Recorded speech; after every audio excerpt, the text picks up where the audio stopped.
நம்ம ஆட்சிக்கு வந்த உடனே உறுதியாக இருந்து எவ்வளவுக்கு எவ்வளவு போராடணுமோ அந்த அளவுக்கு போராடி இந்த நீட்டை தமிழ்நாட்டை பொறுத்த வரைக்கும் விலக்கு வாங்கி தருவதுதான் திமுகவுடைய கொள்கை, திமுக ஆட்சியினுடைய கொள்கையா இருக்கு என்பதை ஆட்சிக்கு வந்ததுன்னா கண்டிப்பா நீட் தேர்வு ரத்து செய்யப்படும். எங்களுக்கு தெரியும் எப்படி ரத்து பண்ணணும்னு, நமக்கு தலைவருக்கு தெரியும். செங்கல்பட்டு மாவட்டம் ஊரப்பாக்கம் சாஸ்திரி பவன் பகுதியைச் சேர்ந்த செல்வராஜ் என்பவர் அயன்சேரி பகுதியில் இனிப்பகம் ஒன்றை நடத்தி வருகிறார். உத்தமகள் தேவதர்ஷினி சென்னை அண்ணாநகர் பகுதியில் உள்ள தனியார் பயிற்சி மையத்தில் 2 ஆண்டுகளாக பயிற்சி பெற்று வந்துள்ளார்.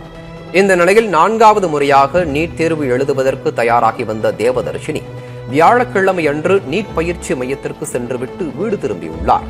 வீடு திரும்பியதிலிருந்தே அவர் மன உளைச்சலில் இருந்ததாக கூறப்படுகிறது.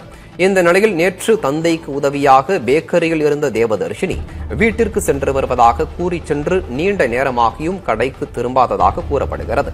இதையடுத்து கடையில் இருந்த தேவதர்ஷினியின் தாயார் தேவி வீட்டிற்கு சென்றபோது மின் விசிறியில் தூக்கிட்ட நிலையில் தேவதர்ஷினியை கண்டு அதிர்ச்சியடைந்துள்ளார்.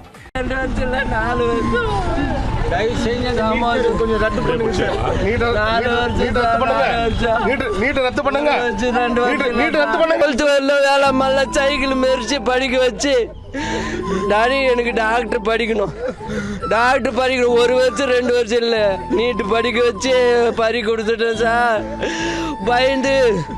பயந்து சூசைட்டு பண்ணிச்சு. டாடி உனக்கு கஷ்டம் இனிமேட்டும் வேணாம், பிரிச்சுட்டு தான் அந்த வருஷம் வந்துடும் நானு டாடி, இந்த வருஷம் வந்துடும் டாடி. நானு கிளம்பாக்க பஸ் ஸ்டாண்ட்ல கடைக்கு சமோசா போட்டேன் சார். சமோசா போட்டு நீட்டு படிக்க வச்சேன் சார்.